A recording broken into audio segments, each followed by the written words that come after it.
Okay, let's get going. Let's get big. Let's get bigger. Let's get bigger. And bigger. Okay, we got everybody. Hope so. Today we're going to start talking about probability with continuous random variables defined for a continuous sample space. So that presents some additional challenges over what we've done so far, which is just probability with discrete random variables, which is to say over a discrete sample space. But what we've done so far, I would say, is not really hard. It is tedious sometimes. But all we've done so far is, when working with these probability things, it's arithmetic with a special class of functions whose output values are non-negative and add up to 1 across the whole sample space. So all we've been doing is addition, multiplication, and a little bit of division and subtraction. It's just a question of what you need to be doing these arithmetical operations on, and what gets multiplied by what do you marginalize over, things like that since you all can do arithmetic, it's basically just a question of putting in the effort to memorize the definitions of these concepts, understand how they relate to each other, and practice working through stuff to arrive at the answers to things. When we get into continuous random variables, we have to crank it up a notch because it does get harder, but it does rely on a lot of the same things that we've been talking about in the discrete case. Does not rely at all on this disclosure, but I have to say it anyway. We're at Columbia. I'm at Columbia. You're at Columbia. Stan is at Columbia. When I'm not at Columbia, I'm often using Stan to try to make some extra money. And according to Columbia University policy, that creates the appearance of a conflict of interest. Still not talking about Stan just yet, but you should go ahead and install it. Actually, installing it is not too hard, but in order to get it to do anything, you also have to have installed a C++ toolchain, which is not something that really comes by default on Windows and Mac. So you're going to have to go to this wiki page, follow the instructions for your operating system. We'll start using Stan on Thursday. So try to do it tonight or Wednesday. If you have questions, post on CampusWire. Also, let's see, this is a little bit too big. Oh, damn. There's some confusion about one of the questions on the homework involving the hypermetric distribution. We talked about it at the end of class on Thursday of last week.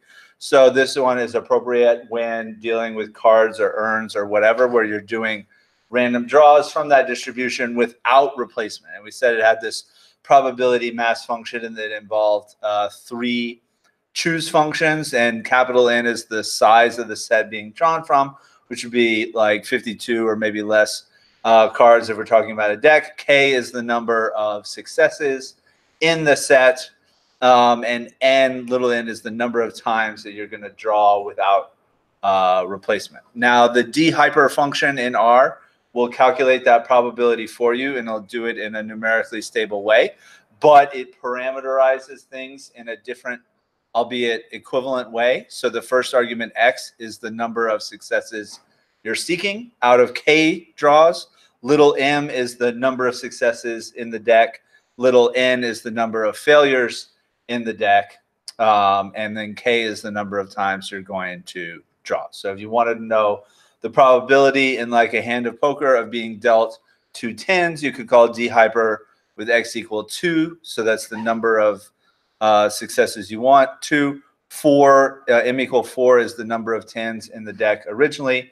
N equal 52 minus 4 is the number of non-10s in the deck, and k equal 2, you're going to draw 2 times. That's 1 over 221, and it'll just spit out that number. So you can use the d-hyper function on your homework. You just need to look at the help page and whatever, make sure you understand what the 4 arguments to those are, because they're different letters from what we said in class. You'll often see this with probability distributions. They can be written not only with just like different symbols and letters, but they can be written in ways that look different but are actually equivalent. So you sometimes have to kind of work through, make sure you understand what is what. Yes? The equivalent way of doing this with the choose function would just be 48 choose 2 times 4 choose 2 divided by 52 choose 2. That was a little bit fast, but if it corresponds to this, then yeah. So you could do it yourself with the choose function. The thing about that is it probably doesn't matter with cards, but if you're dealing with like 300 choose 60, it's just such a huge number that the computer might think it's infinity and overflow to it. So the d-hyper function will do some tricks to make sure it's numerically stable and whatnot. But if you're more comfortable using the choose function, I think you probably could on the homework, then that's fine. Other questions about this or the homework? Let's do on Thursday before class.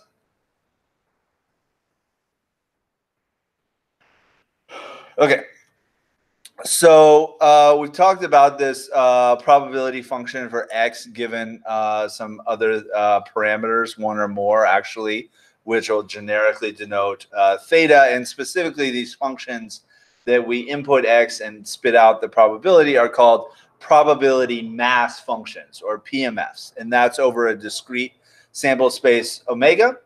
The analogous function known as the cumulative mass function, or the CMF, is defined as the probability of a random variable big X being less than or equal to little x given some parameters. And so it differs from the probability mass function, which tells you the probability that the random variable big X is exactly equal to little x. Cumulative mass function tells you the probability of less than or equal, and can be computed in the case of finite sample space. Is just the sum from whatever is like the smallest value of the PMF up to the PMF evaluated at little x. And the cumulative mass function for the assumptions we made about bowling in the first week can be written as the ratio -1 plus the x plus 2 Fibonacci number divided by -1 plus the Fibonacci number at n plus 2. And so if you just source in the code from the first week, we can write a cumulative mass function that's just the R code corresponding to this math there. And if we put in the entire sample space omega into our cumulative mass function, we get these numbers, which are all between 0 and 1. But the last number is exactly 1, which tells you the probability of some getting less than or equal to a strike on your first roll of a frame of bowling is 1. So the cumulative mass function, they are probabilities. They're numbers between 0 and 1. But rather than adding to 1, the last or the biggest element of the sample space is going to have probability 1 that is less than or equal to that. All right? So how did we know that this cumulative mass function corresponds to the probability mass function we were using on week 1 and a little bit on week 2?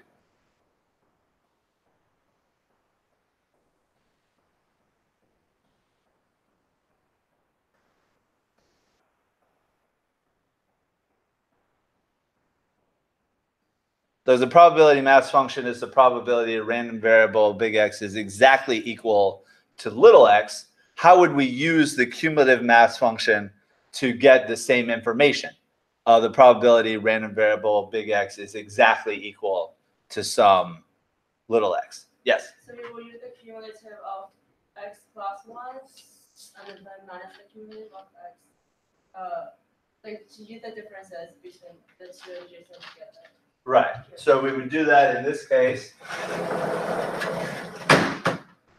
We would have -1 plus the Fibonacci number at x plus 2 divided by -1 plus the Fibonacci number at n plus 2, and then subtract -1 plus the Fibonacci number at x plus, well, x minus 1 plus 2 divided by -1 plus the Fibonacci number at n plus 2. And these have the same denominators, so we can combine the numerators. -1 minus another -1 is just going to be 0. So we have Fibonacci number at x plus 2 minus Fibonacci number at x plus 1 divided by Fibonacci number n plus 2, right? And then what's the definition of a Fibonacci number?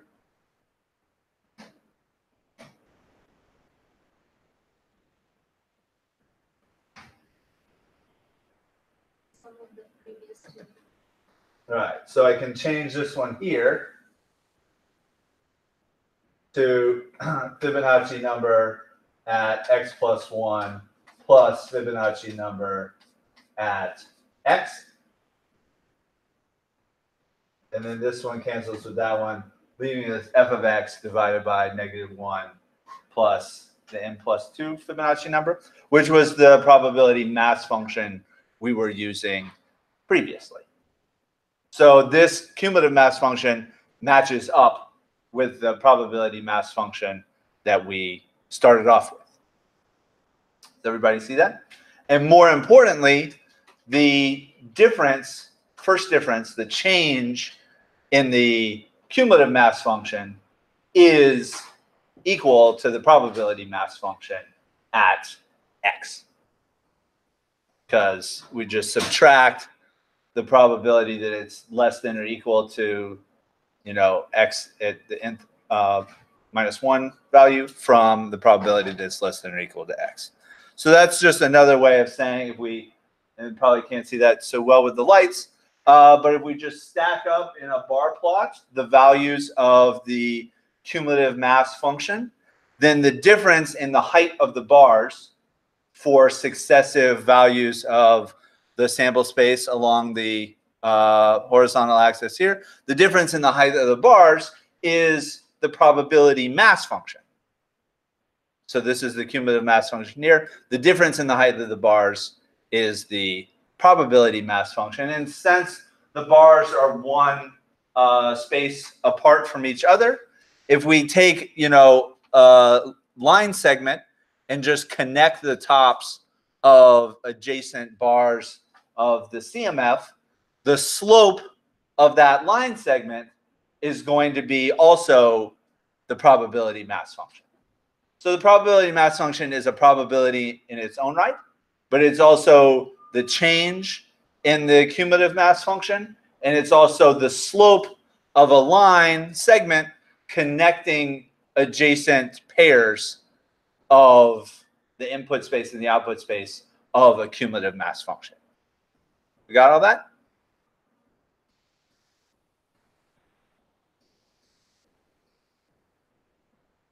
So sort of three different but equivalent ways of looking at the relationship between the PMF and the CMF. Okay? So now, cumulative density functions. So this is for the case where our sample space omega is an interval. Maybe all real numbers, maybe just the positive real numbers. It can be the interval between, two values A and B. Any of those things, as long as it's an interval. And let's think about it, like this. Let's say I have the interval between 0 and 1. And okay, so it's guaranteed to fall. That's my omega, between 0 and 1 inclusive. And let's say I put a breakpoint right at 1/2. So what's the probability it's in the bucket between 0 and 1/2? 1/2. And the probability 1/2, it's between, 1/2 and 1. Okay, let's say I put 2 breakpoints in, one at 1/3, one at 2/3. What's the probability it falls in the first subinterval, in the middle subinterval, and the last subinterval? Right. And so let's say I put in k-1 breakpoints that are all equally spaced throughout my 0 to 1 interval, then what's the probability that it falls in any bucket? 1 over k. And if I let k go to infinity, what's the probability that it falls in any bucket? Right. And so that is what makes dealing with probability with continuous random variables more difficult than dealing with discrete random variables, is the probability that the random variable x is exactly equal to any x. We have to let approach 0 in order for this to make sense mathematically. Because if the probability that x was exactly equal to any particular point was positive, and there's an infinite number of points in any interval, no matter how small, if we added up those probabilities point-wise, we would have just infinity positive pieces, and that's not going to add up to 1. So we really need to let the probability of any particular point in an interval approach 0, and then we can do some limit stuff with that. But it is completely well-defined to think about a function, even in the case of a continuous random variable big X less than or equal to any particular point. That's going to be a positive number. And that's fine. That can be a function of, whatever. Anyway, this probability that a continuous random variable, capital X, less than or equal to any point in the sample space, little x, is called the cumulative density function, or CDF. And the cumulative density function is a mapping, a function from the sample space omega, which can be any interval, to the interval, the so-called unit interval between 0 and 1. And so this is some function that tells us that a continuous random variable is less than or equal to some value in the sample space. And that's a completely well-defined function, whereas the probability that x is exactly equal to little x is not so well-defined. Or we'll give it a definition in a second, but it has to approach 0. So there's really no conceptual difference between a cumulative mass function and a cumulative density function. They're both telling you the probability a random variable is less than or equal to this. The only reason why they have different abbreviations sometimes is to emphasize whether the sample space we're talking about is discrete or continuous. If it's discrete, I'll say cumulative mass function. If it's continuous, I'll say cumulative density function. But in a lot of other books and stuff like that, they just use cumulative density function for both of them, irrespective of whether the sample space omega is discrete or continuous. And so because there's so little difference between a CMF and a CDF, I'm just going to use the generic letter capital F to represent either a CMF or a CDF. But I'll only use capital F to represent a cumulative function. And so if I use G or H or whatever, I'm not talking about a CDF or a CMF. I'll only use capital F for these cumulative functions. And here's an example of one. This is for a sample space, all real numbers, X can be. And then on the vertical axis here, we have the numbers between 0 and 1. And so anywhere along the curve, like x equal 1 or whatever, we can go up to the curve, over to the vertical axis, and read off the probability that this random variable is less than or equal to the value on the horizontal axis that we started. Make sense? All right. So the real jumping point is that you can't really think about points as having positive probability in the continuous random variable case. And so this CDF that I've plotted on the previous one is called the CDF of the so-called standard logistic distribution, and it has a particularly simple form. Capital F of x is equal to 1 over 1 plus e to the negative x. And so this is a valid CDF, because if I evaluate x at negative infinity, then e to the negative infinity is e to the positive infinity. E to the positive infinity is infinity. So you have 1 over infinity, which is 0. And then if x is equal to infinity, e to the negative x is e to the negative infinity, which is 0.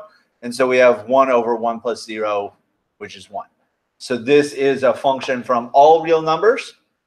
X can be any real number to the unit interval between 0 and 1. And it's a strictly increasing function. So that makes it a valid CDF. Okay.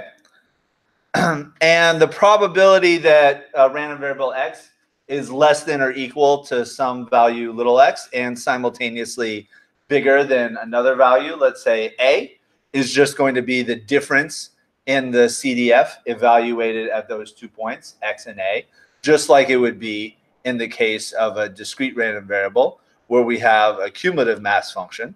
So that's the same. And if we let x be equal to a plus h, we can evaluate that difference in the CDF in the numerator and then take x minus a in the denominator, which is just going to simplify to h in the denominator. So that's going to be a slope of a line segment connecting 2 pairs of points in the input space with 2 pairs of points in the output space, the output space being the CDF. So just like in the discrete case, that's going to be the slope of a line segment connecting 2 values, but now it's in a continuous space rather than a discrete space. And then if we let x or h approach 0, then we have, what happens to this expression as h approaches 0. Those of you who remember your calculus can remember that as the definition of a derivative of a function, in this case, capital F, the CDF, evaluated at x. And so the derivative of a function is the rate of change, the slope of a line segment tangent to the CDF at the point x, etc.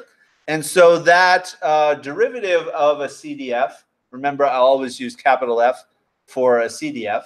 The derivative of a CDF I will write as little f, and I will only use little f to be the derivative of a CDF. Anyway, the derivative of a CDF is called a probability density function, or PDF, and I will use little f of x for that.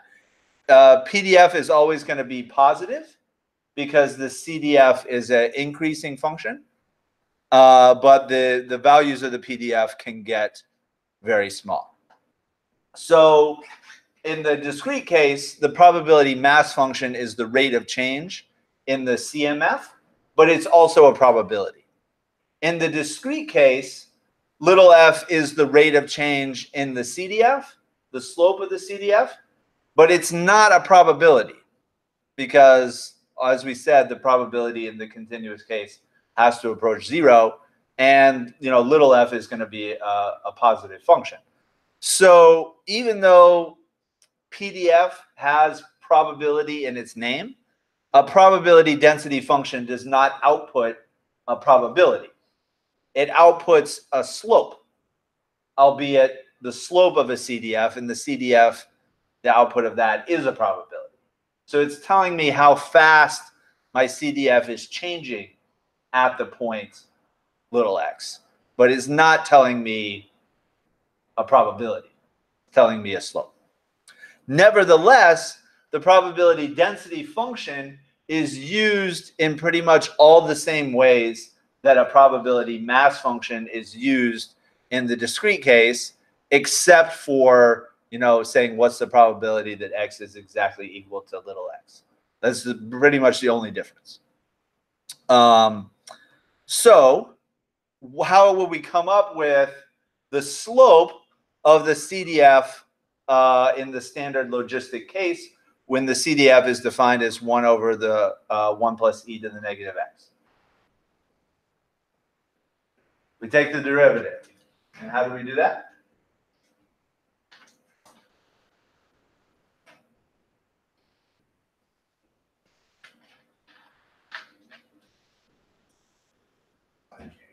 Chain rule? Maybe twice? So think of 1 over 1 plus e to the negative x as 1 plus e to the negative x sec 1 negative. And that derivative of that would be going all the way steps. Go to the step. Okay. We take the negative 1 and bring that down to the front, and then that can be squared. Then we need to take the derivative inside with respect to x, which ends up being e to the negative x times negative 1. So the negative side goes away. And e to the negative x over the quantity of 1 plus e to the negative x squared. Yes, it is. Now, we can do all the steps, or we can click on this thing, which opens up a new tab where we can go to Wolfram Alpha website, and you can just like type in your function, and it will tell you what the derivative is. So it's not like you need to memorize. Well, it wouldn't hurt, but if you've forgotten all the rules for taking derivatives that you probably learned at one point, not the end of the world. You know, we can compute using like, you know, computer tools what the derivative of a function is. So conceptually, what you need to keep in mind is that functions have slopes. And we can take the derivative of those functions to get another function, which tells us the slope. And if we take the derivative of a CDF, we get a PDF. And we can use a PDF in much the same ways that we use a probability mass function in the discrete case. With the one exception, we can't query a PDF to get the probability that a continuous random variable big X is exactly equal to little x, because that we're defining as approaching 0. But we can query a PDF to tell us the slope of a CDF. And, you know, doing the chain rule is not impossible. Questions?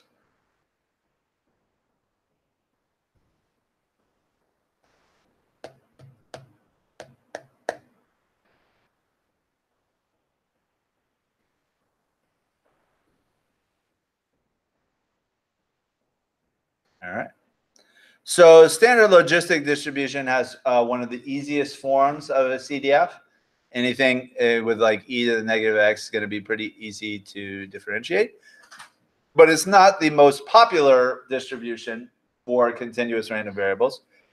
By far, the most popular distribution for continuous random variables is the normal, and even more specifically, the standard normal. And the standard normal distribution is so fundamental to probability, both from a frequentist and a Bayesian perspective, that its CDF is given its own ancient Greek letter, this one right here, which is phi. I think the ancient Greeks may have pronounced it phi, but what do they know? Anyway, the CDF for a standard normal variable can be written as 1/2 plus this thing, which is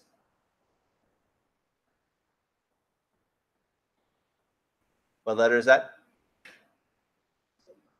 Also phi, lowercase phi, times s of x. So little phi takes this form here.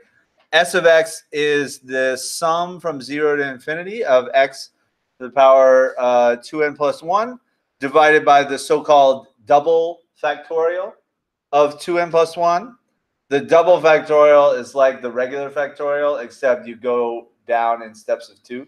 So double factorial of a is like a times a minus 2 times a minus 4 times a minus 6 until you get down to 1.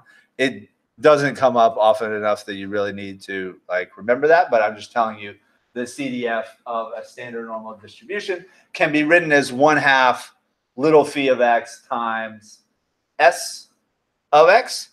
And so what would be the slope of big phi, the CDF, at x? A little more complicated differentiation.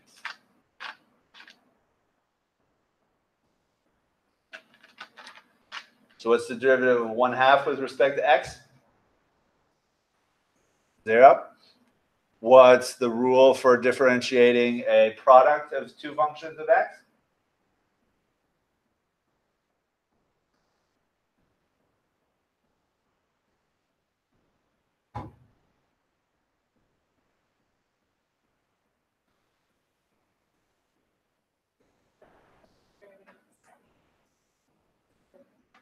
Indeed it is. And what is the derivative of little phi?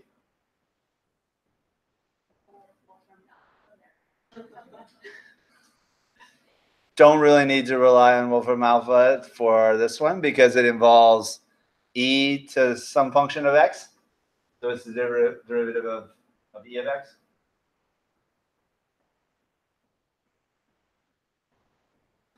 Yeah? Right. So e of x is the only function that's its own derivative. So the derivative of phi of x is actually equal to phi of x, but there's an additional chain rule here where we differentiate negative x squared over 2. And so what's the chain rule piece of negative x squared over 2? Negative x. All right. And then we won't go through the derivative of s is, but you just bring down the exponent and then subtract the exponent by 1. And so you can see if we use what we just got through saying, we could write it as doing some simplification, little phi of x times this infinite summation. And if you start plugging in terms in the infinite summation, you can see you get like a negative x here, and then a negative x squared here, and a positive x squared there, and a negative x to the 4th here, and a positive x to the 4th over there, etc. So all the terms in there wipe out except for 1, leaving us with little phi of x being the derivative of big phi of x. Big phi of x, the CDF, little phi of x, the PDF, and this is the form of the PDF for a standard normal distribution. And so whatever, Wolfram alpha could have told you that too. Just wanted to go through one more time, or maybe 2 more times, the process of obtaining a PDF from a CDF via differentiation and a little bit of simplification. Anyway, so the PDF is this expression little phi for a standard normal. And if we plot that, or we plot all 3 of these, or a couple of these, we have the CDF of the standard normal in black here. So the CDF can be used to tell us the median of a distribution in the case of a continuous random variable. And that would be what?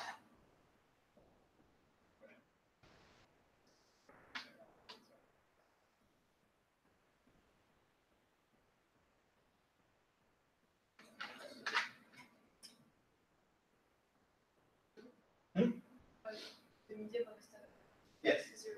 And how did you arrive at that? I know that the mean you do when we specify standard with 0 and 1 standard.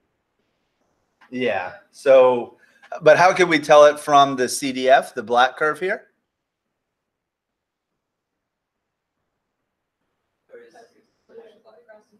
Right.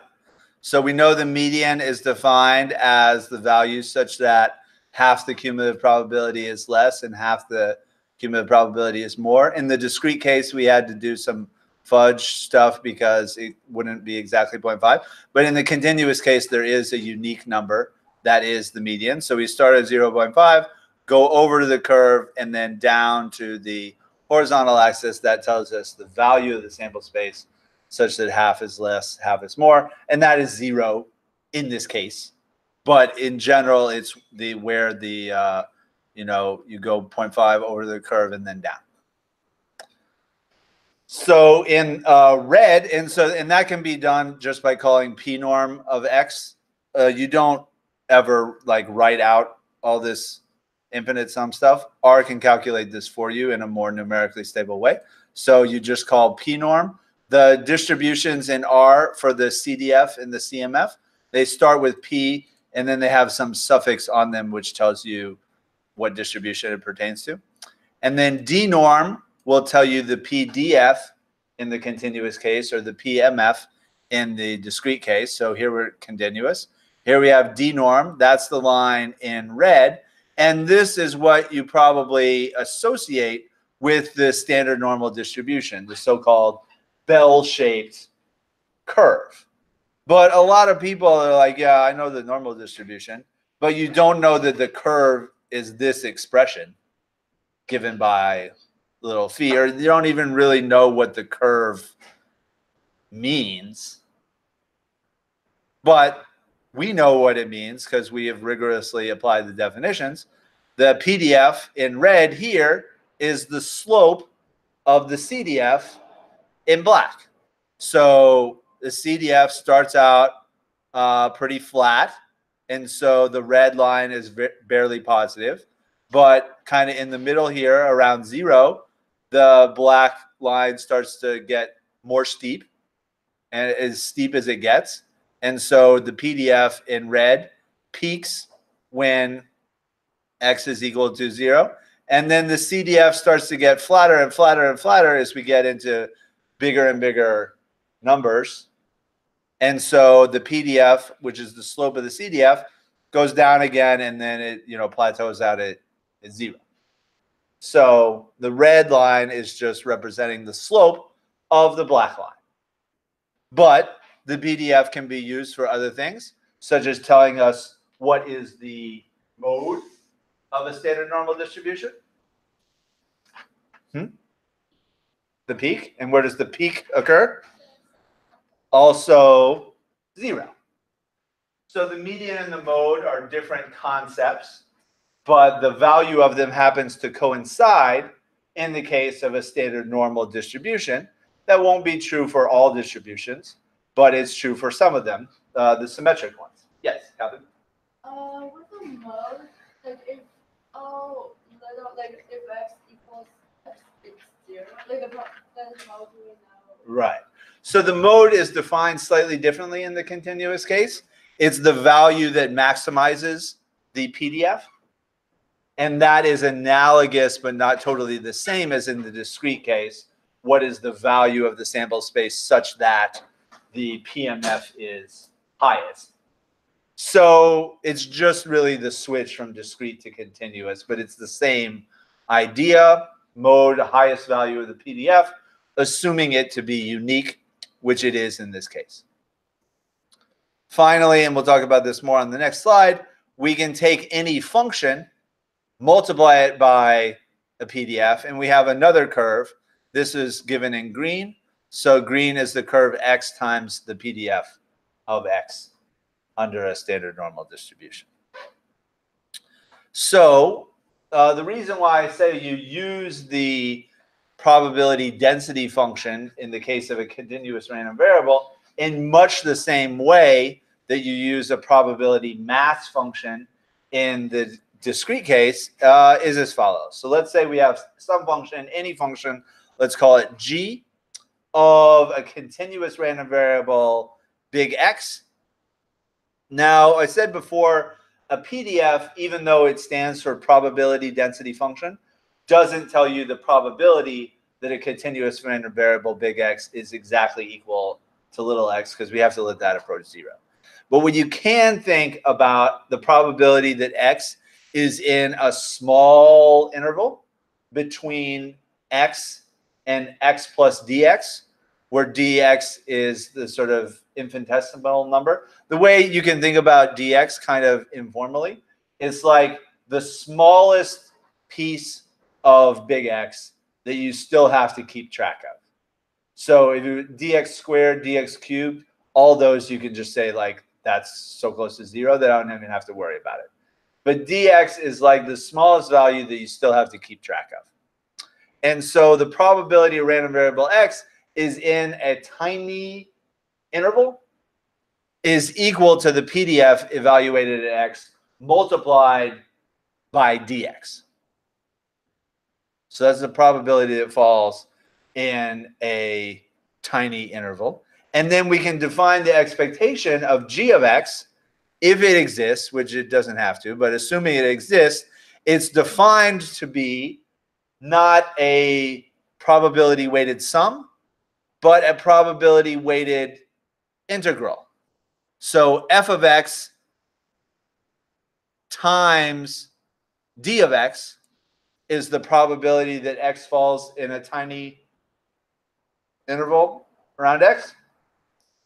So that's the probability it falls in the little interval, multiplied by whatever function g of x we want to, integrated from the smallest value of the sample space to the largest value of the sample space. So in the continuous case, expectation of a function of a continuous random variable is a definite integral, or the amount of area under a curve, but we can have negative area if the curve goes below 0. And so assuming that integral converges, we're going to have some other function that we can evaluate plugging in the maximum value of omega for x, and then subtracting that function evaluated at the smallest value of omega for x. And that will tell us the area under the g of x times f of x curve, right? And that's what we did here. So we have the function g of x is equal to x, just the identity function. So we have that function times the PDF. That is the green curve here. And how much area is under the green curve, which is to say between the horizontal axis and the green curve? 0. Because all this positive area over here is exactly offset by this negative area to the left here, to the left of 0. So the net area between the horizontal axis and the green curve comes out to be 0. So that is telling us the expectation of x is 0. Right. So integrals are usually impossible, not just for you, but for like everyone. The one, derivatives, it's just kind of like a finite set of rules you can program into a computer, and you can pretty much differentiate anything that is differentiable. Integrals are basically just a collection of heuristics that work in some cases and not that many cases. In fact, there's something called the Risch algorithm. This is very complicated, and it took decades for it to be programmed into things like Mathematica.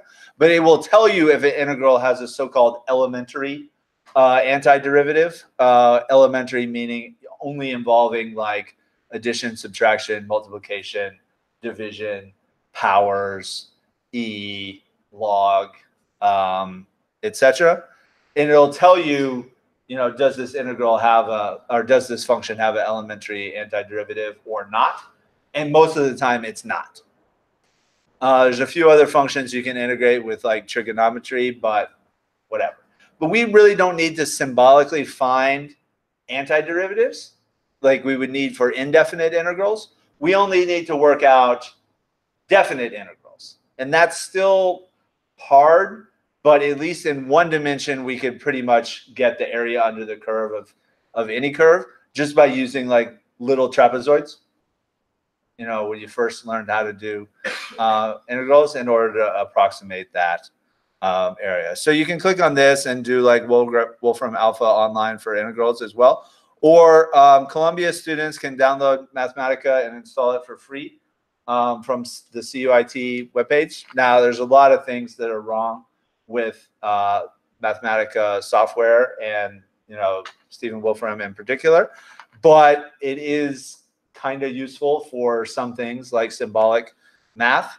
And so it's sort of worth the price when the price is free. So I suggest that you download it while you're still students. Anyway, so if g of x is just the identity function x, and the continuous case, then the expectation of x is just sort of the expectation denoted mu.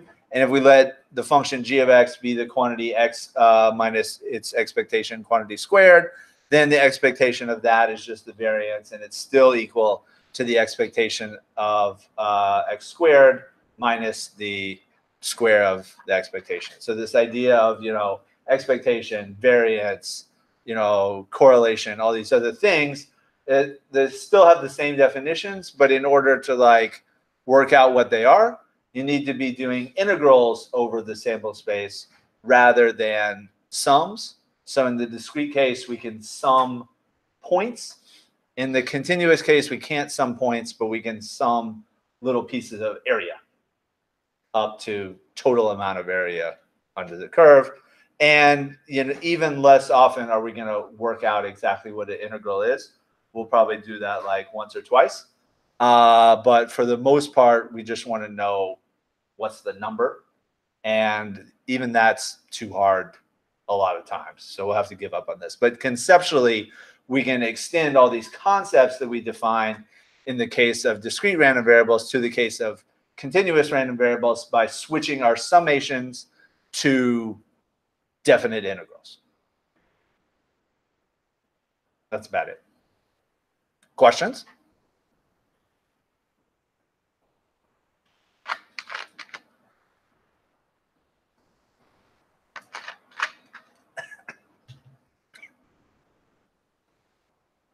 All righty. So, what are the moments, mean and variance, of a standard normal distribution? You might have already memorized this, but it's possible enough to work it out. So the standard normal PDF, little phi, only involves the square of x. So it doesn't really matter what the sign of x is, only the magnitude when evaluating that function. So we define mu, the expectation, integral, definite integral over the whole sample space, x times the PDF of x, in this case, standard normal. So we just plug in the definition of the standard normal PDF. We can break up integrals by, you know, splitting them at 0 and just writing it as the sum of two integrals. And so if we look at, you know, e to the negative x squared, clearly that's going to be the same whether we're talking about x or negative x because of the squaring. Only matters the magnitude, not the sign. And so it's pretty clear that this first integral here is the same as the second integral. It's just the first integral is going to have a negative sign on it, and the second integral is going to have a positive sign but the same magnitude. So provided those two integrals converge, which they do, they're going to exactly offset, and you get a net area of 0, which is what we established just by looking at the graph. But it's sort of reasonably apparent from the math here. Is everybody comfortable with that? Good. We're going to have to do an integral by substitution next. All right. So we define the new variable, y equal x squared over 2. That means the square root of 2y is equal to x. And dy dx is just going to be x. So if we differentiate y with respect to x, then it's the 2's cancel and we're just left with x. So dy over dx is equal to x. Consequently, dy is equal to x times dx. So if we want to know the variance of a standard normal distribution, that'd be sigma squared. We just integrate the function over the whole real number line, because that's the sample space of x, of the function x minus its expectation quantity squared. But we just got through saying the expectation was 0. So that's why I have 0 there. Weight it by phi of x times dx. Okay. So the first thing, again, because the PDF only involves the square of x, I really only need to integrate this from 0 to infinity and then multiply it by 2. And that would be the same as integrating it from negative infinity to infinity. Again, that's a consequence of x only appearing in the PDF in terms of its square. So I put the 2 out front. Then I start, so I've got an x squared here. I'm going to put one of my x's on the left and the other of the x on the right. So it's next to the dx. and it's also in red. And so now I'm going to make my substitutions. So for x dx, I'm going to substitute dy. For negative x squared over 2, I'm going to substitute y. And for the x out front here, I'm going to substitute the square root of 2 times y. And that's what I have here. And also, I'm going to pull the square root of 2 pi in the denominator out front. So I'm left with this. And that simplifies to y to the 3/2 minus 1. So 3/2 minus 1 is just 1/2, or the square root. Also, I got rid of the square root of 2 canceled. So I'm left with 2 over the square root of pi out front here, times e to the negative y times dy. And this integral here is one that we can actually deal with. This is known as the gamma integral, and it has its own function in R to evaluate it, known as gamma. It's a continuous generalization of the factorial function. And for integer values of z, which is the exponent on y here, or integers plus 1/2, so half integer values, we can actually evaluate this integral exactly. And if you evaluate the integral at 3/2, it comes out to the square root of pi over 2. And so that cancels with the 2 over the square root of pi, leaving us 1 being the variance of a standard normal distribution. But we'll see this gamma function again. And so a lot of times in R, for any curve that's like important, there'll be a function to evaluate its integral that's like tailored to that.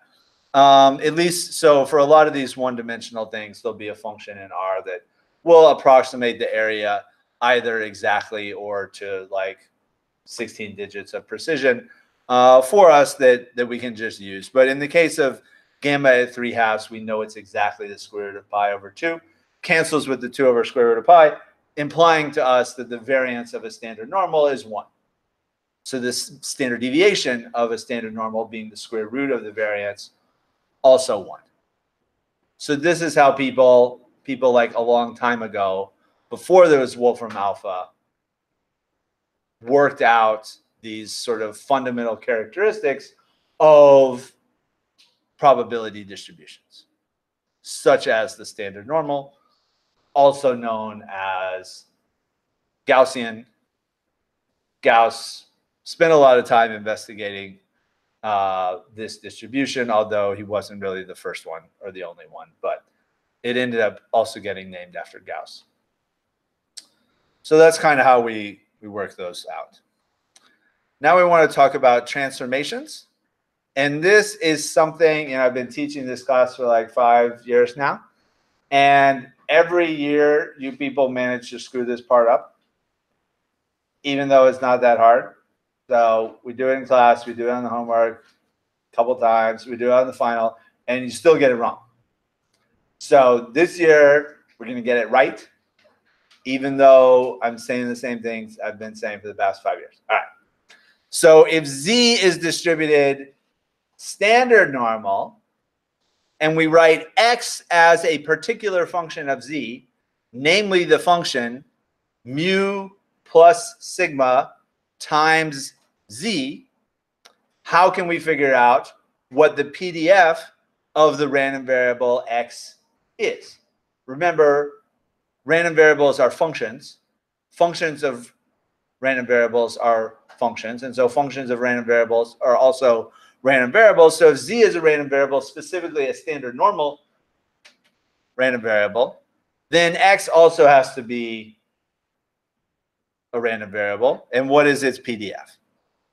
So to figure this out, we start off by noting that if we wanted to write z as a function of x, for this case, it would be x minus mu all divided by sigma, just by shifting, subtracting the mu from both sides and then dividing both sides by sigma. Not that hard. So if we have a function x is a function of z, we can invert that to get z as a function of x. And we already know what the distribution of z is. In this case, I'm asserting that it is standard normal. Moreover, this is a monotonic transformation, which makes things a little bit easier. So we start off with the CDF of x. So probability random variable x is less than or equal to little x. Then that's going to be equal to the CDF of z evaluated at whatever z of x is, little z of x. And so the PDF of this, in the case of a standard normal, because we know z is standard normal, is big phi evaluated at z of x. Now, how would we get the PDF of x from phi evaluated at z of x? We have to differentiate phi of z of x with respect to x. How do we do that? Use the chain rule one time. First, differentiate phi with respect to z. So the derivative of big phi with respect to z is little phi, evaluated at z of x. And then come in with the chain rule.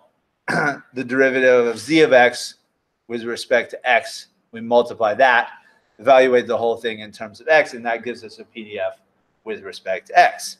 So if we look at this expression for z as a function of x, and we differentiate that with respect to x, we get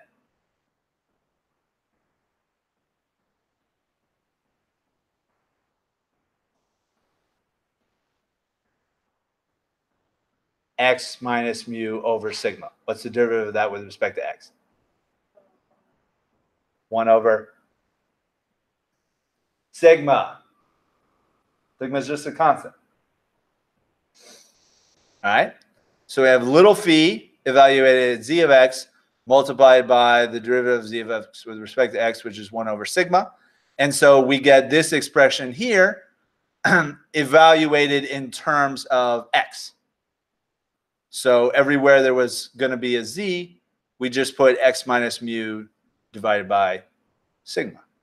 And by doing so, we have defined the PDF for the general normal distribution, not the standard normal distribution, but the general normal distribution, which has parameters mu and sigma, whereas the standard normal has no parameters, or we fix them to expectation of 0 and a standard deviation of 1.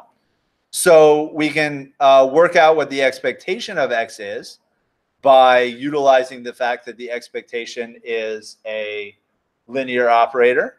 So we take the expectation of this. Mu is a constant, sigma is a constant. So we're left with mu plus sigma times the expectation of z. And the expectation of a standard normal random variable is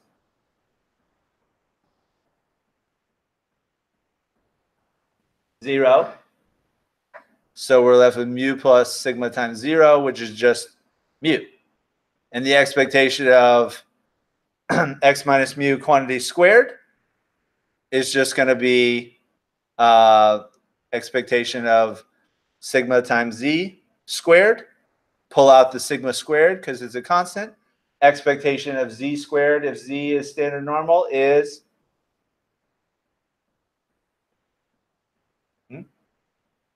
1. So sigma squared times 1 is just sigma squared.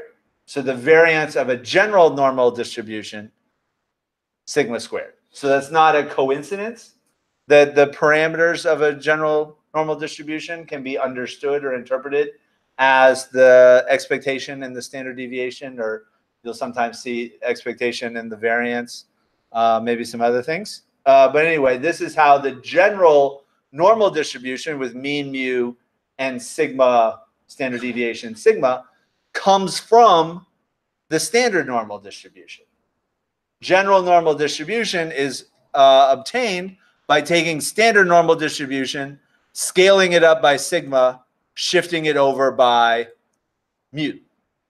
So one distribution creates another, or in the case of a standard normal distribution, one distribution can be used to create tons of other distributions just by applying different transformations to a standard normal. And the normal distribution is one of several distributions in the so-called location scale family, where you can do these sorts of transformations, where you scale up a random variable and then shift it over to get a variable that has the same distribution but different parameters. And so that's how we go from standard normal to general normal. General normal has two parameters, mu and sigma, and this PDF here. With me so far? All right. So we just plug into the CDF, differentiate it with respect to the variable we want to know the distribution of, apply the chain rule one time, and then write the thing in terms of the variable that we care about. Okay, let's do another one. This time, let's say Z is distributed general normal with expectation mu, standard deviation sigma, and we want to define the transformed random variable x, which is a function of Z, namely e raised to the power of Z. So what would be the PDF of x, giving you a hint, which is basically what it said on the previous slide.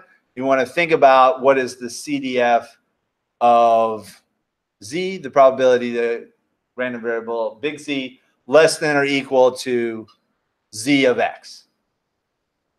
And then differentiate that with respect to x.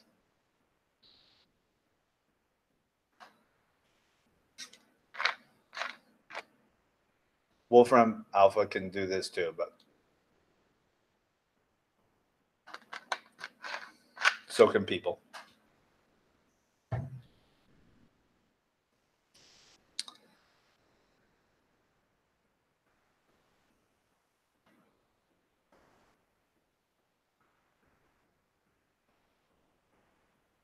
Okay, so if x as a function of Z is e to the Z, how would we write Z as a function of x?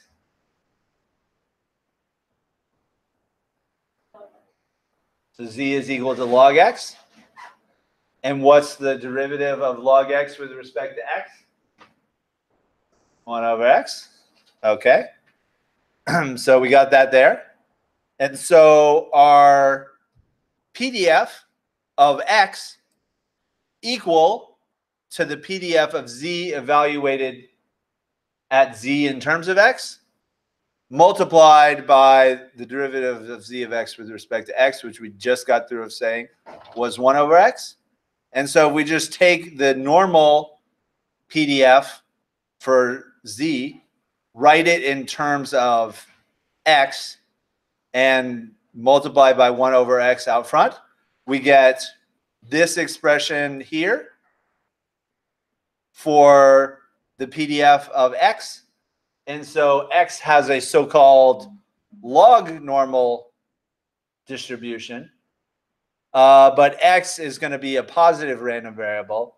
So it's defined over the sample space, all positive real numbers, whereas Z was defined for a sample space, all real numbers.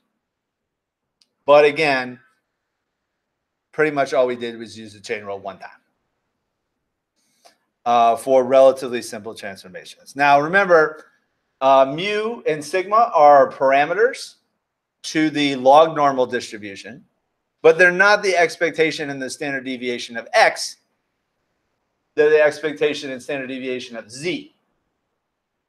And due to the nonlinearity of the transformation, it's a little bit complicated to work out what the expectation and standard deviation or variance of x is.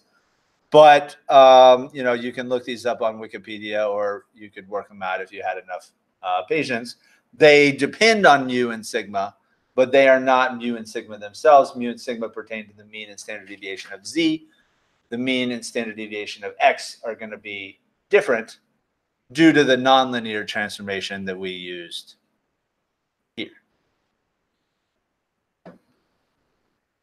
One more distribution. This is a popular one. The so-called standard exponential is defined over a sample space of all real numbers. No, my bad. All positive real numbers. And it has the CDF, f of x is equal to 1 minus e to the negative x. Even simpler than the CDF for the standard logistic distribution. So the PDF of that is just going to be e to the negative x, because the negative signs out front cancel. And by the fundamental theorem of calculus, if you integrate little f from 0 to infinity, that has to be 1, because the upper bound of the CDF is 1. Which is the duality between integration and differentiation. So if we want to know the expectation of a random variable that has this standard exponential distribution, what do?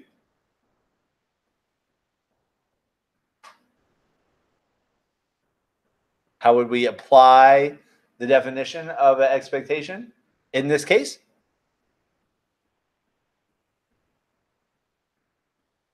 Conceptually?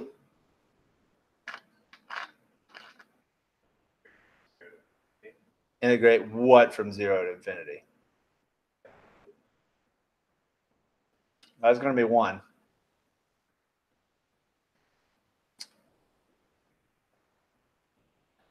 Yep. X times your PDF? Right. We integrate x times the PDF from 0 to infinity. So that's that there. You can verify the antiderivative of x times e to the negative x is negative x plus 1 times e to the negative x. And then you evaluate that at infinity and subtract off the evaluation at 0. Got to do a limit here. Negative infinity times e to the negative infinity. The e to the negative infinity goes faster than the first term. So that's going to go to 0. E to the 0 is 1. And so the expectation of a standard exponential random variable is 1. Could do the same sort of thing with the variance. Integrate the function x minus 1 squared. Weight it by the PDF times d of x. Integrate it from 0 to infinity. How much area is under that curve? Also 1. So the expectation and the variance of a standard exponential, same number, 1, different concept, expectation and variance. So if you take x, which is standard exponential, and you multiply it by mu, you get a general exponential that has expectation mu. But oftentimes when you see the exponential distribution written, because it has this 1 over u piece out front, you'll see it with the substitution using the parameter lambda is equal to 1 over mu. In my opinion, that's kind of a stupid way to write it, but that's the more common parameterization of the exponential distribution with a so-called rates parameter lambda, which is just the reciprocal of the expectation. Anyway, so the normal distribution, the logistic distribution, the exponential distribution are sort of 3 of the main core distributions that we use in probability theory and Bayesian analysis. And you can see how they come about just by taking simpler distributions like standard distributions, and then working out what those are, and then applying transformations to those to get more general distributions that have parameters that we might want to estimate. But by having those parameters, it gives us additional flexibility to fit data that we may collect. Instead of just assuming everything is like standard normal, we can assume things are normal and then estimate the mean and variance, or the mean and the standard deviation. Same thing with exponential and a bunch of others. Last thing for today, I want to talk about one bivariate continuous distribution. So we did a little bit with bivariate distributions in the discrete case with like two rolls in the same frame of bowling. Much of the same concepts apply in the case of two continuous random variables. But, you know, there's integrals involved. Anyway, we can define a bivariate CDF as the probability random variable x is less than or equal to little x, and y is less than or equal to little y, and that can depend as a function of some parameters. So that's a bivariate CDF, and we can differentiate a bivariate CDF twice. So first we differentiate with respect to x. We get another function that's going to depend on x and y. Differentiate that with respect to y, and we get the so-called PDF that corresponds to this bivariate CDF. So we have a bivariate PDF that we've obtained by differentiating twice the bivariate CDF, and that generalizes to more than 2 dimensions. So I'm not going to work out like the integrals or whatever. I'm just going to tell you the PDF of the bivariate normal distribution over a sample space, the real number in 2 dimensions in a plane, has 5 parameters: mu of x, mu of y, sigma of x, sigma of y, and rho.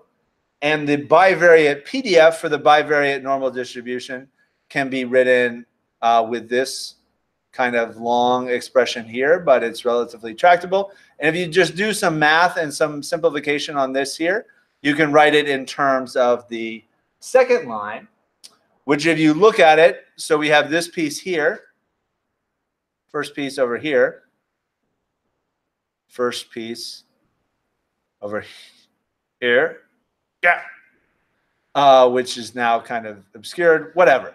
The left part here is just the marginal normal distribution, marginal normal PDF for x. So this piece over here to the left of the time sign only involves x. So marginal normal PDF for x multiplied by a conditional normal PDF for y given x, where the parameters of the conditional normal are mu of y plus the ratio of the standard deviations times the correlation times the difference between x and its expectation. And the conditional standard deviation is sigma y times the square root of 1 minus rho squared. So rho can be negative, but rho squared has to be less than or equal to 1. Anyway, so when we write it this way, we can see bivariate normal as being generated by marginal normal for x times conditional normal for y given x. And by conditioning on x, the standard deviation and the expectation of y change unless rho is 0. Then just mu is equal to mu of y and sigma is equal to sigma of y. So if rho is 0, then x and y are actually going to be independent. That's pretty much only the case for a Gaussian distribution. Gaussian distribution only has linear dependence between x and y, and rho is a measure of linear dependence. And if that happens to be 0, then there's no dependence at all. And we can write this as just the product of marginal x normal distribution, marginal y normal PDF. But in general, there can be dependence between x and y, which is fully captured by the correlation parameter rho. And in which case, the general bivariate normal, we can write marginal normal times conditional normal for y given x. So that's about all we have time for today. Just want to wrap up, like, where are we going with all this? All we do is like manipulate probability distributions. When do we get to use Bayes' rule? Well, Bayes' rule is manipulating a probability distribution. So even when we use Bayes' rule, we're going to be manipulating probability distributions. But if you sort of take the limit of Bayes' rule as you cut a categorical variable more and more finely sliced with like an infinite number of buckets, you get Bayes' rule for continuous random variables, which can be written in terms of PDFs.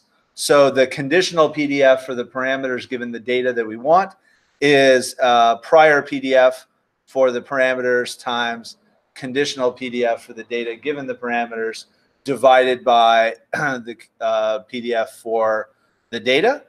And by choosing functions in the numerator and integrating theta out over the parameter space, we can obtain the denominator. So in the continuous case, we have to do integration in order to marginalize theta out from the bivariate distribution of theta and the data that's given by the numerator of Bayes' rule. So we get the numerator by choosing our two functions, marginalize theta out by solving an integration problem. We get the denominator. Now we have the three pieces on the right-hand side of Bayes' rule that collectively give us the left-hand side of Bayes' rule, which is what we want. A PDF for the continuous parameters that we don't know, given the data and our initial beliefs about those parameters. And we'll start using Bayes' rule in that way on Thursday, which is why you need to install Stan between now and then and work through the problem set so you're really solid on probability for discrete random variables before we start, moving further on to probability with continuous random variables, which is way more useful because we usually think of these unknown parameters as being continuous rather than, only taking on a finite number of discrete values or something like that. Things like regression coefficients and error standard deviations, we usually think can be, all real numbers or positive real numbers, something like that, rather than finite things. So that's where we're going. And that's where we're going, Thursday. So review as much as you can. Make sure you're solid on this. Okay, that's it for today. If you have questions, post on Campus Wire, and I will see you Thursday.